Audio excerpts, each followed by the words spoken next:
Hello students, welcome back. This is our lecture number 10th of class 11th Computer Science Chapter 1, that is your Computer Overview. Last class के में हम लोगों ने discuss किया था आपका सॉफ्टवेयर क्या होता है। सॉफ्टवेयर को मैंने बताया था कि हम लोग 2 टाइप्स में क्लासिफाई करते हैं।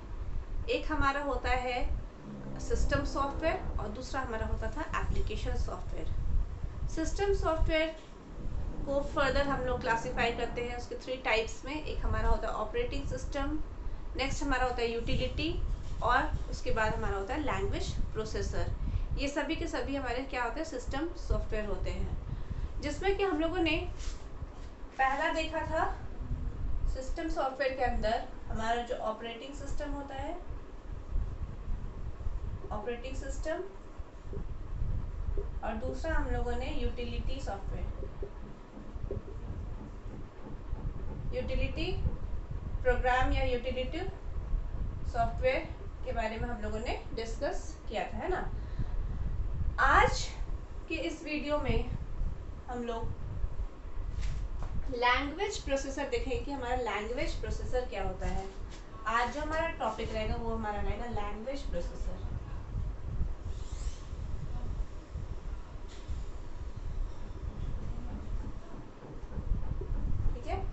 ये हमारा कौन सा था, 3rd नंबर था, जो कि हमारा क्या था, लैंग्वेज प्रोसेसर। अब ये लैंग्वेज प्रोसेसर क्या होता है, हम लोग क्यों यूज करते हैं। तो लैंग्वेज प्रोसेसर जो हमारा होता है एक ट्रांसलेटर प्रोग्राम होता है, जो कि क्या करता है, आपके हाई लेवल लैंग्वेज को कन्वर्ट करता है आपके मशीन कोड में। ठीक है, क्या होता है, एक स्पेशल ट्रांसलेटर प्रोग्राम होता है। तो यहाँ पे चलिए आपको लिख देते हैं, लैंग्वेज प्रोसेसर क्या है। A language processor, a language processor is a special translator program, is a special translator program, special translator program that converts, ये क्या करता है, आपका जो प्रोग्राम रहता है जो हाई लेवल लैंग्वेज में लिखा रहता है उसको कन्वर्ट करता है मशीन कोड में। That converts a program written in high language, a program written in high language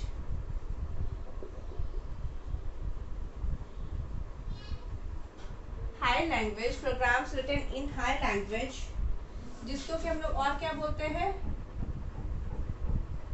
referred to as source code, referred to as source code।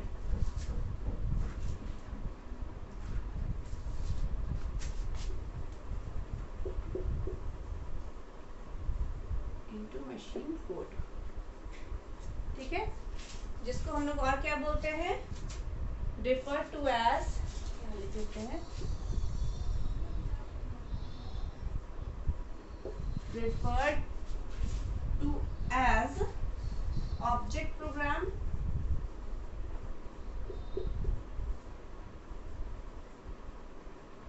Object program और object code.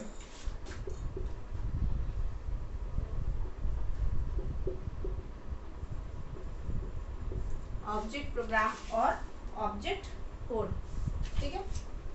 अब यहाँ पे देखिए language processor क्या है। A language processor is a special translator program। अब इसको translator programme क्यों बोल रहे हैं, क्योंकि ये क्या करता है, कन्वर्ट करता है प्रोग्राम को written in high level language, high level language,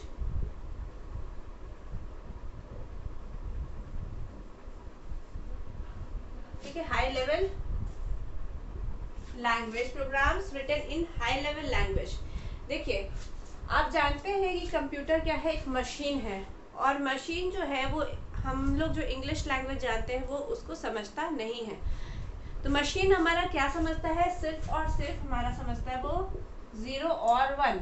0 1 क्या है, हमारे बाइनरी नंबर है, बाइनरी नंबर, ठीक है। तो जब हम कोई इंस्ट्रक्शन देते हैं कंप्यूटर को तो हमको तो बाइनरी नंबर नहीं आता है। क्या हम आपसे अगर अभी बात कर रहे हैं, जो भी हम हिंदी में बोल रहे हैं या फिर इंग्लिश में बोल रहे हैं, तो वो आपको आसानी से समझ में आ रहा है। लेकिन अगर यही बात को अगर हम 0 1 0 1 1 1 0 1 0 1 0 1 1 1 0 1 अगर यही चीज़ हम बोले जा रहे हैं तो क्या आपको समझ में आएगा? क्या नहीं आएगा, है ना। तो यहाँ पे क्या है, तो जो लैंग्वेज प्रोसेसर्स हमारे होते हैं वो क्या होते हैं, एक ट्रांसलेटर प्रोग्राम होते हैं जो कि क्या करते हैं, आपके हाई लेवल लैंग्वेज में जो प्रोग्राम्स लिखे रहते हैं, जैसे हाई लेवल लैंग्वेज जैसे हमारा हो गया, मान लीजिए C++ हो गया, हमारा जावा हो गया, C# हो गया, ये सब बहुत सारे प्रोग्रामिंग लैंग्वेजेस होते हैं, जैसे C++, आपका C#, जावा, और भी बहुत सारे प्रोग्रामिंग लैंग्वेज हैं, ठीक है, जो कि ये सब हाई लेवल प्रोग्रामिंग लैंग्वेज है। तो ये जो प्रोग्राम्स आपके लिखे हुए हैं हाई लेवल लैंग्वेज को, हाई लेवल लैंग्वेज जैसे जो प्रोग्राम्स हाई लेवल लैंग्वेज में लिखे रहते हैं, तो वो जो इंस्ट्रक्शंस लिखा रहता है, वो जो कोड लिखा रहता है, उसको हम लोग क्या बोलते हैं, सोर्स कोड। आप लोग जब C++ आप लोग को पढ़ना है आगे, तो C++ पढ़ोगे तो आप उसमें प्रोग्राम्स लिखोगे, है ना, प्रोग्राम्स लिखोगे। तो प्रोग्राम्स में आपको कुछ लाइंस ऑफ इंस्ट्रक्शंस देने पड़ेंगे, जो आप लाइन लिखोगे तो ये जो लाइन आपका कहलाता है वो क्या कहलाता है, आपका सोर्स कोड। जो हाई लेवल लैंग्वेज में हम लोग इंग्लिश लैंग्वेज में लिखते हैं वो आपको क्या कहलाता है, कोड जो हम लोग लिखते हैं, हम लोग बोलते हैं ना कोडिंग कर रहे हैं, तो वो जो कोडिंग कहलाता है वो सोर्स कोड कहलाता है, ठीक है। इसलिए हम यहाँ लिखते हैं ब्रैकेट में refer to as source code. अब इस हाई लेवल लैंग्वेज को किस में कन्वर्ट कर देता है, इनटू मशीन कोड। मतलब जो हमारा लैंग्वेज प्रोसेसर हमारे होते हैं वो क्या करते हैं, सिंपल सी बात है, ये हाई लेवल लैंग्वेज को इसमें कन्वर्ट कर देते हैं, मशीन कोड में, ठीक है। हाई लेवल लैंग्वेज को कन्वर्ट कर देते हैं मशीन कोड में। कौन, हमारा जो लैंग्वेज प्रोसेसर होते हैं, जो हमारे लैंग्वेज प्रोसेसर्स होते हैं, इनका काम क्या है, हाई लेवल लैंग्वेज को कन्वर्ट कर देना आपके मशीन कोड में, ठीक है। तो ये तो आपके हो गए लैंग्वेज प्रोसेसर। तो जो मशीन कोड में जो मशीन कोड होते हैं उसको हम लोग क्या बोलते हैं, चाहे ऑब्जेक्ट प्रोग्राम बोलते हैं या फिर ऑब्जेक्ट कोड भी बोलते हैं ना। देखिए शॉर्ट में ये सब भी आपको क्वेश्चंस आ सकता है ना। तो मशीन कोड को हम लोग और क्या बोल सकते हैं, ऑब्जेक्ट प्रोग्राम या फिर ऑब्जेक्ट कोड भी बोला जाता है। और हाई लेवल लैंग्वेज में जो प्रोग्राम्स लिखे रहते हैं, तो हाई लेवल लैंग्वेज में जो इंस्ट्रक्शंस लिखे रहते हैं वो जो कोड होता है उसको सोर्स कोड बोलते हैं, और मशीन कोड को हम लोग क्या और बोलते हैं, ऑब्जेक्ट प्रोग्राम या फिर ऑब्जेक्ट कोड भी बोलते हैं। तो ये क्यों किया जा रहा है, क्योंकि हम लोग लैंग्वेज प्रोसेसर का यूज़ क्यों कर रहे हैं, क्योंकि इनका लैंग्वेज प्रोसेसर्स का यूज़ क्यों हो रहा है, क्योंकि ये क्या करता है, हाई लेवल लैंग्वेज को ट्रांसलेट करता है आपके मशीन कोड में। और हमको ट्रांसलेट करने की क्यों ज़रूरत पड़ी है, क्योंकि इसीलिए पड़ी है क्योंकि हमें मशीन लैंग्वेज नहीं आता, मशीन कोड नहीं आता है हमको, हम लोग को आता है हाई लेवल लैंग्वेज, जिसमें हम लोग कोड इंस्ट्रक्शन देते हैं वो इंग्लिश लैंग्वेज में देते हैं, मतलब हाई लेवल लैंग्वेज में लिखते हैं। और कंप्यूटर को मतलब मशीन को समझने के लिए जो लैंग्वेज चाहिए वो हमारा क्या होता है, वो मशीन कोड में उसको हम लोग को इसलिए चेंज करना पड़ता है क्योंकि मशीन हाई लेवल लैंग्वेज को नहीं समझता है। वो किसको समझता है, वो सिर्फ और सिर्फ बाइनरी नंबर को समझता है, जो कि हमारा होता है 0 और 1, ठीक है।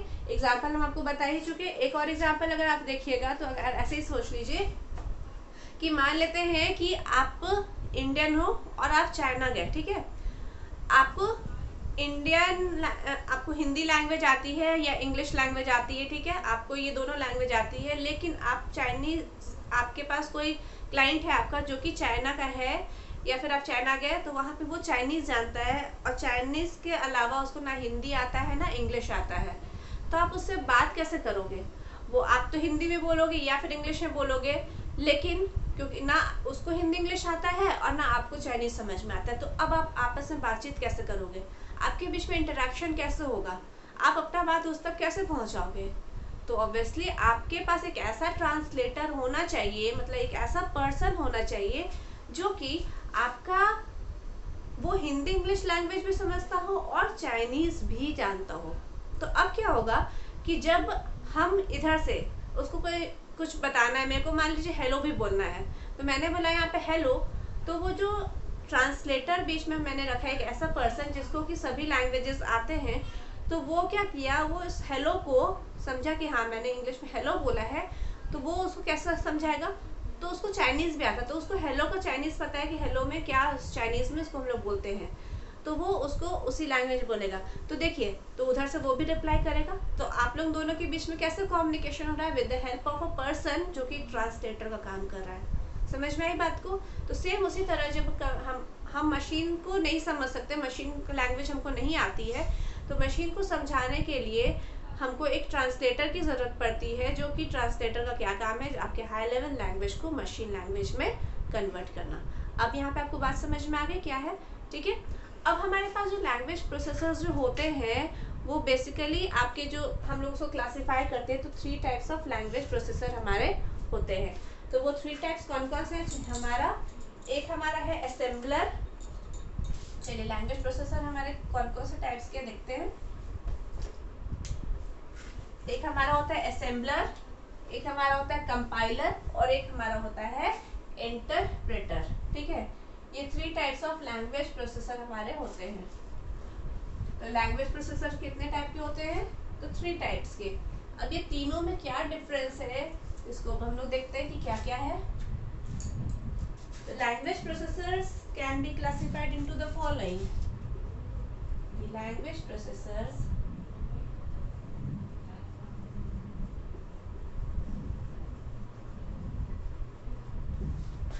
can be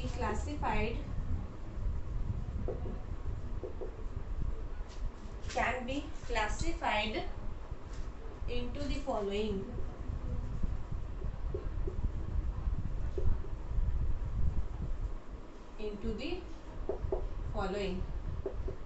कौन कौन सा है लैंग्वेज प्रोसेसर? तो जो सबसे पहला हम लोग यहाँ पे देखेंगे वो हमारा क्या है? असेंबलर। ठीक है, असेंबलर। कौन कौन सा लैंग्वेज प्रोसेसर मैंने आपको बताया? एक असेंबलर हमारा होता है, चलिए लिख देते पहले, असेंबलर, कंपाइलर और तीसरा है इंटरप्रेटर। ठीक है, इंटरप्रेटर, असेंबलर, कंपाइलर और इंटरप्रेटर। अब सबसे पहले हम लोग यहाँ पे जो देखेंगे वो हमारा है असेंबलर। ये असेंबलर क्या होता है? असेंबलर का काम है आपके असेंबली लैंग्वेज, जो हमारा असेंबली लैंग्वेज है उसको मशीन कोड में चेंज करना। ठीक है, हमारा जो असेंबली लैंग्वेज है उसको मशीन कोड में चेंज करना। असेंबली लैंग्वेज जो कि हम लोग यूज़ करते थे, जैसे कि यहाँ पे बेसिकली हम लोग जो इंस्ट्रक्शंस देते हैं वो थोड़ी आपको आगे असेंबली लैंग्वेज आपको ऐसे तो समझ में नहीं आएगी। हम लोग जो इंस्ट्रक्शन देते थे वो डिफरेंट टाइप्स ऑफ इंस्ट्रक्शन, मतलब हम लोग यहाँ पे इंस्ट्रक्शन लिखते थे, तो जैसे आपका स्टार्ट स्टॉप इस तरह से करके हम लोग वहाँ पे इंस्ट्रक्शंस लिखते थे। तो असेंबलर का काम क्या है? ये असेंबली लैंग्वेज को कन्वर्ट करता है किसमें? आपके मशीन कोड में। तो यहाँ पे असेंबलर का काम क्या है? इट कन्वर्ट्स assembly language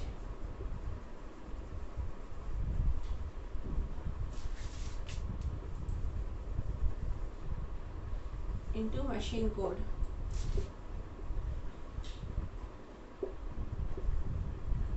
ठीक है, ये क्या करता है? आपके कन्वर्ट करता है असेंबली लैंग्वेज को मशीन कोड में।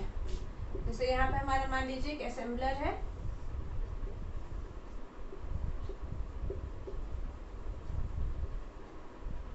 असेंबलर आगे हम लोग देखेंगे असेंबलर ठीक से। ठीक है, असेंबलर क्या होता है? ये क्या करता है? आपके जो असेंबली लैंग्वेज है या फिर आप जो कोड लिख रहे हो असेंबली लैंग्वेज में, इसको हम असेंबली कोड भी बोल रहे हैं।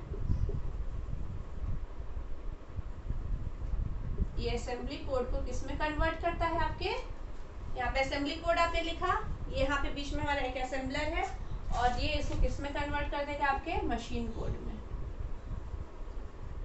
Machine code. ठीक है, असेंबलर का क्या काम है, असेंबली कोड को चेंज करना आपके मशीन कोड में।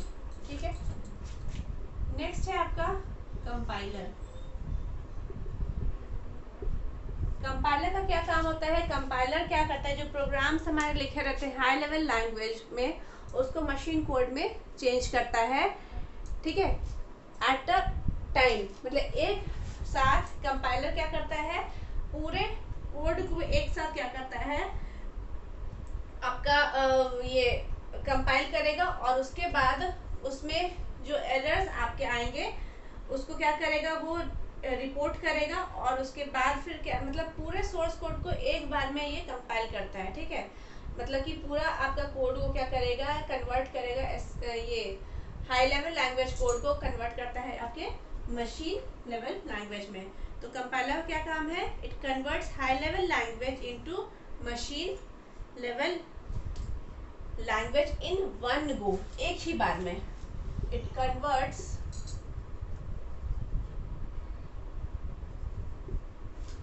High level language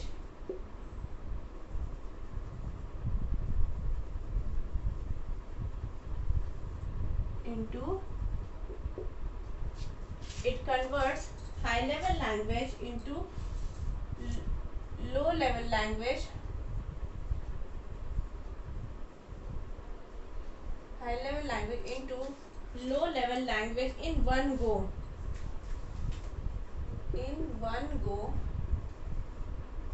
and report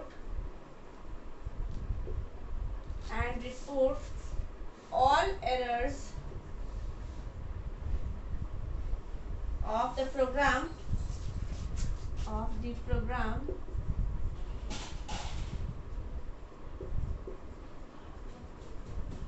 and reports all the errors of the program along with the line number,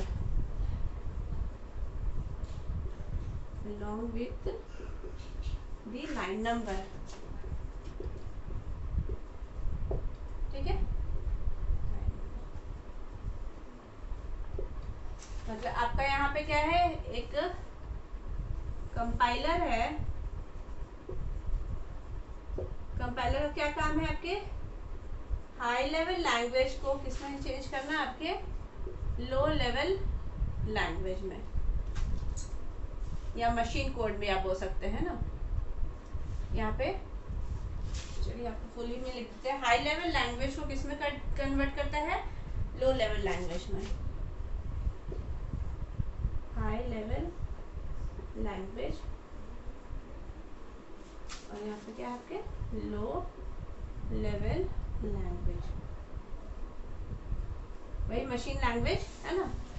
ये आपका किसका काम है, कंपाइलर का काम है। कंपाइलर का क्या काम है, हाई लेवल लैंग्वेज को लो लेवल लैंग्वेज में कन्वर्ट करना। तो कंपाइलर क्या करता है, it converts high level language into low level language in one go, एक ही बार में। हम आपको क्या बोले, एक बार में ही ये क्या करेगा, पूरे प्रोग्राम को कंपाइल करेगा, है ना। And reports all errors of the program along with the line number. अब उस प्रोग्राम में आपने जो भी एरर किया है, जो भी गलती की है, वो सब लाइन नंबर के साथ आपको बता देगा कि हाँ इस लाइन में ये गलती है, इस लाइन में ये गलती है। जब आप प्रोग्राम बनाओगे आपको समझ में आएगा कि क्या कैसे प्रोग्राम लिखते हैं। तो प्रोग्राम में एक छोटा सा सेमीकोलन भी अगर आपका छूट जाता है तो वहाँ पे भी एक एरर आ जाता है। तो मतलब कुछ भी छोटा से छोटा गलती भी अगर आपका होता है प्रोग्राम में, जो प्रोग्राम का सिंटैक्स होता है उसके अलावा उसके जो भी गलती होता है तो वहाँ पे एरर आ जाता है। तो कंपाइलर का क्या काम है, ये हाई लेवल लैंग्वेज में आपने जो प्रोग्राम लिखा है तो उस प्रोग्राम को चेक करने के हम लोग क्या करते हैं, बेसिकली लो लेवल लैंग्वेज में कन्वर्ट करने के लिए हम लोग क्या करते हैं, कंपाइलर का यूज़ कर रहे हैं। तो कंपाइलर क्या करता है, पूरा एक ही गो में पूरा जितना आपने सोर्स कोड लिखा है, मतलब पूरा प्रोग्राम आपने जो लिखा है वो सभी को क्या करेगा, एक बार में उसमें चेक करेगा कि कोई एरर है कि नहीं। और जहाँ पे भी कोई एरर आएगा, जहाँ पे भी कोई प्रॉब्लम आएगी, तो वो क्या करेगा, जितने भी एरर्स आपके आएंगे, मान लीजिए आपने 10 लाइन्स यहाँ पे लिखा है, ठीक है, टोटल आपने 10 लाइंस आपने लिखा है, कोड आपका जो है 10 लाइंस का है। अब 10 लाइन में मान लीजिए सेकेंड लाइन में, फिफ्थ लाइन में, सेवेंथ लाइन में या फिर 8 लाइन में जो भी आपका एरर आएगा तो वो सभी एरर को एक बार में ही आपका बता देगा लाइन नंबर के साथ। यहाँ लाइन नंबर 2 में एरर है, आपका सेमीकोलन मिसिंग है। लाइन नंबर 5 में आपका कुछ मिसिंग है, मान लीजिए कुछ सिंटैक्स सिमेंटिक्स एरर है। लाइन नंबर 7 में भी आपका कुछ मिसिंग है, आपने हो सकता है कि ब्रेसेस छोड़ दिया हो या कर्ली ब्रेसेस आपने नहीं लगाया। मतलब कहने का मतलब ये एक बार में पूरे सोर्स कोड को क्या करेगा, वो चेक करेगा एक गो में, है ना, इन वन गो। देखिए लिखा हुआ है, और report all errors of the program, जितने भी प्रोग्राम में एरर्स है along with the line number के साथ। ठीक है, ये हो गया कंपाइलर। असेंबलर और कंपाइलर समझ में आ गया। असेंबलर का क्या काम है, असेंबली लैंग्वेज को कन्वर्ट करना मशीन कोड में, और कंपाइलर का क्या काम है, हाई लेवल लैंग्वेज को कन्वर्ट करना आपके लो लेवल लैंग्वेज में, या फिर मशीन कोड भी आप बोल सकते हैं। नेक्स्ट जो हमारा थर्ड है वो हमारा क्या है, इंटरप्रेटर। हमें इंटरप्रेटर क्या करता है, यहाँ पे चलिए हम आपका रब कर रहे हैं। ठीक है, इंटरप्रेटर का क्या काम है, तो इंटरप्रेटर भी आपका क्या करता है, हाई लेवल लैंग्वेज को लो लेवल लैंग्वेज में कन्वर्ट करता है। अब आपको यहाँ पे लग रहा होगा कि हाई लेवल लैंग्वेज को लो लेवल लैंग्वेज में तो कंपाइलर भी कर रहा है, तो इंटरप्रेटर का क्या फिर काम है। तो देखिए यहाँ पे आपका एक चीज था कि यहाँ पे एक गो में क्या करता था, पूरे सोर्स कोड को एक बार में ये क्या करता था, कंपाइल करता था, चेक करता था। लेकिन यहाँ पे क्या होगा, ये लाइन बाय लाइन करता है और एरर को रिपोर्ट करता है। ठीक है, यहाँ पे वन गो, और इंटरप्रेटर में क्या होगा आपका लाइन बाय लाइन। चलिए इसका डेफिनेशन जब लिखेंगे तो आपको क्लियर ज्यादा होगा। इंटरप्रेटर, अभी इंटरप्रेटर क्या है ना, तो it converts high level language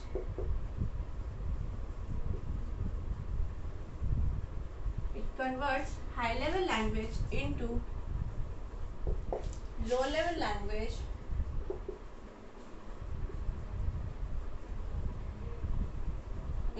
level language अब यहाँ पे देखिए आपका क्या था, इन वन गो लिखा हुआ था ना लैंग्वेज, यहाँ पे हम लोग क्या लिखेंगे, लाइन बाय लाइन। यहाँ पे क्या होगा, लाइन बाय लाइन। देखिए आपको शॉर्ट क्वेश्चन में भी पूछा जाता है कि लाइन बाय लाइन कौन चेक करता है कोड को, कंपाइलर है कि इंटरप्रेटर है कि असेंबलर है। इस तरह से आपको ऑप्शन दिया रहेगा, या none of these.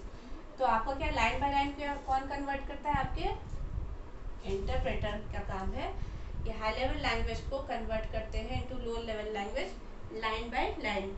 If any error occurs it must be first corrected. If any error occurs it must be first corrected,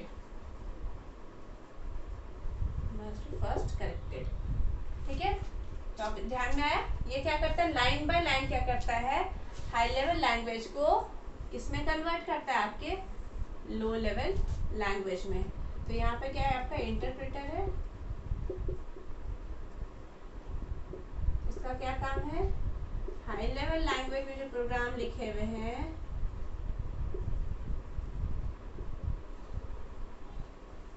इसको किस में कन्वर्ट करता है, आपके लो लेवल लैंग्वेज में, लो लेवल लैंग्वेज में करता है। और ये कैसे करता है, ये लाइन बाय लाइन करता है। इफ एनी एरर अकर्स, अगर कोई एरर आ जाता है तो it must be first corrected, सबसे पहले क्या करेगा, इसको पहले करेक्ट किया जाएगा, है ना। और यहाँ पे क्या था, ये सभी एरर को क्या करते हैं, एक ही बार में आपके लाइन नंबर के साथ आपको बता देते हैं। और इसमें क्या होता है, इंटरप्रेटर में ये लाइन बाय लाइन के प्रोग्राम को कन्वर्ट करता है, और इसमें कोई भी एरर आता है पहले तो उसको क्या करता है, फर्स्ट करेक्ट कर देता है। जैसे आपका मान लीजिए लाइन नंबर 2 में आया, एरर आया, उसको ही पहले ही वहाँ पे वो करेक्ट करने लगा।